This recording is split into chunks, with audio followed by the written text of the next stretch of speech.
4 tempat makbul doa waktu kita solat. Tetapi ada syarat dia. Kita solat dalam keadaan bagaimana? Saya akan kongsikan 4.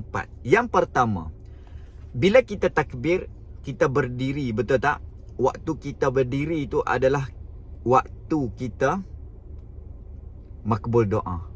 Iaitu waktu bila? Waktu kita baca surah Al-Fatihah. Sekejap lagi saya akan huraikan. Yang kedua, ketika rukuk. Alright? Ni yang kedua. Tulis nah. Yang kedua ketika rukuk. Yang ketiga, waktu sujud. Bukan hanya waktu sujud terakhir sahaja. Okey? Kejap lagi saya kupaskan. Yang keempat, ketika sebelum memberi salam selepas tasyahud.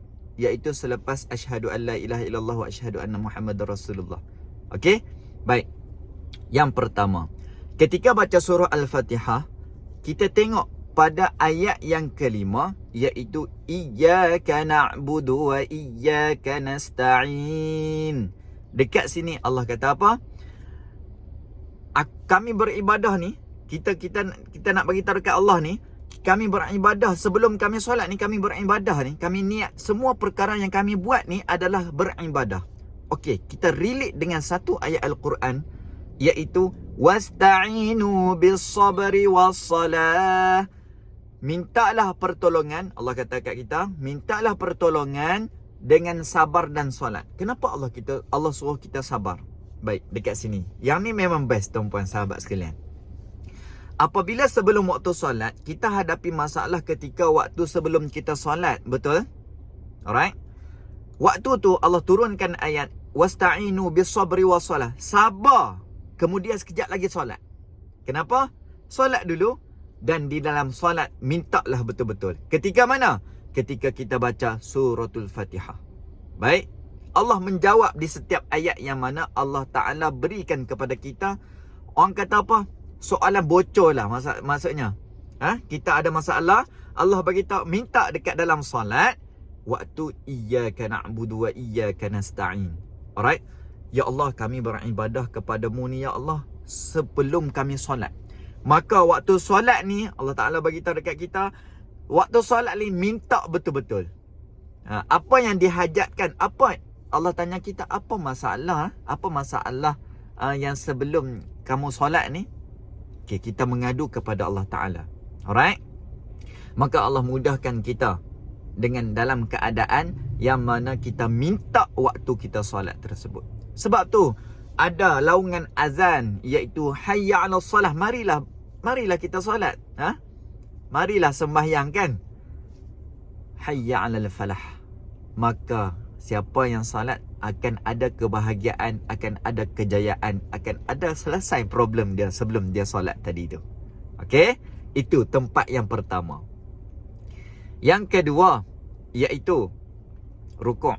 Rukuk, mintalah dalam keadaan bagaimana? Ada yang tanya, Ustaz, boleh tak saya solat dalam keadaan kalau saya tadi Ustaz kata berdiri? Tak, kita baca waktu, kita minta doa waktu kita baca surah Al-Fatihah tu. Alright? Kemudian yang waktu rukuk, Ustaz, boleh tak kita minta dalam bahasa kita yang bercakap? Boleh, dalam hati. Okey? Dalam hati. Mintalah sebanyak-banyaknya. Alright? Yang ketiga, waktu sujud. Yang ni kebanyakan orang silap. Dia minta doa hanya sujud terakhir sahaja. Hanya sujud terakhir sahaja. Jangan. Sujud yang terakhir include sekali dengan setiap kali sujud. Kenapa? Ada hadis, saya tak ingat matan dia, cumanya ringkasan adalah sujud adalah waktu yang mana kita paling dekat dengan Allah Ta'ala dalam kehidupan kita. Nampak? Tuan-tuan, sahabat sekalian, kita minta. Alright? Waktu kita minta, jangan lupa kita minta kepada orang lain juga. Kenapa? Waktu kita minta kepada orang lain, maka malaikat doakan kita juga dapat seperti mana kita minta kepada orang lain. Alright. So yang tu yang ketiga. Yang keempat, iaitu apa? Sebelum, waktu dia adalah sebelum memberi salam. Nabi ajar kita apa? Doa. Selepas fil alamin innaka hamidum majid. Alright. Allahumma inni a'udzu bika min 'adzabi jahannam wa a'udzu bika min 'adzabil qabr wa a'udzu bika min syarri fitnatil masiihid dajjal. Saya ulang. Allahumma inni a'udzu bika min 'adzabi jahannam wa min 'adzabil qabr wa a'udzu bika min fitnatil mahya wal mamat wa a'udzu bika min syarri fitnatil masiihid dajjal. Doa ni kalau nak saya bagi dekat komen. Okey, tapi tuan-puan minta dekat komen. Kalau tak saya tak bagilah nanti. Alright, saya akan balas insya-Allah. Alright.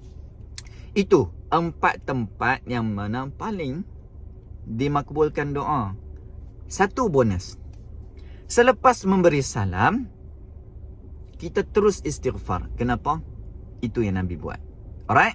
So, dapat sesuatu daripada perkongsian 4 tempat yang mana dimakbulkan doa waktu kita solat. Jadi, dia relate dengan kehidupan kita, tuan-puan.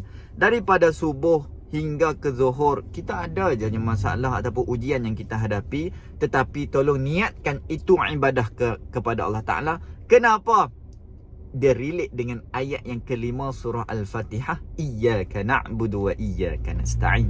Alright. So, jika ada kesalahan dalam penyampaian saya ataupun perkongsian saya, tolong maklum dekat saya. InsyaAllah, sahabat sekalian, guru-guru, kalau boleh tampalkan hadis-hadis yang mana saya sebut tadi. Sebab banyak poin dia. Dan insyaAllah, kita beri manfaat sama-sama kepada sahabat sekalian, okay, masyarakat, and then juga kita punya followers semua. Alright. Terima kasih yang mana share, like dan komen. Itu menandakan bahawa anda dakwah bersama kita semua. Okay, baik. Yang baik ambil, yang tak baik letak tepi. Wallahu alam. Panjang sikit video kali ni. Moga-moga manfaat. Komen dekat bawah. Dan jangan lupa setiap kali tonton, kongsikan. Alright. Yang mana di TikTok, sila tekan save sebelum hilang. Dan jangan lupa follow page ini supaya anda sentiasa dapat video setiap hari. Dan saya nak maklum satu perkara lagi. Apa tuan-puan? Apabila kita nak belajar tentang solat, nak belajar tentang Al-Quran, belajar tentang teknologi, why not kita terapkan anak-anak kita daripada awal usia dia, semenjak lahir, selepas lahir lagi.